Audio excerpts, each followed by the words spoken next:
saahiba bitti meeqa bitti? Qarshii meeqa bitti? Qarshii 45. 45. Foon qaaliidha.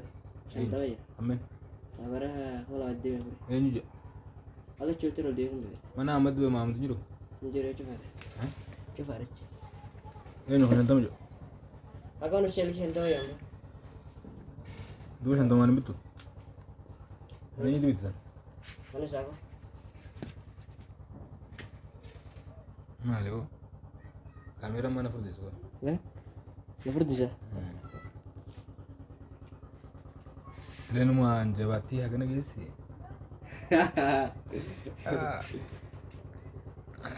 WhatsApp, TikTok. Allahumma salli wa sallim ala Muhammadi. Allahumma salli ala Muhammadi. Oh, naguma. Iya ada jerah kalau tahu. Menjer wallahi.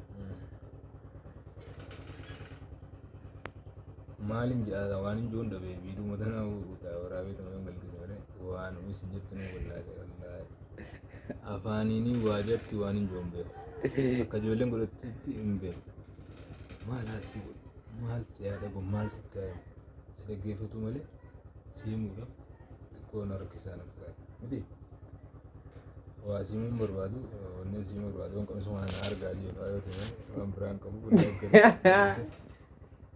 akkasuma ga'a jaallan biyya TikTok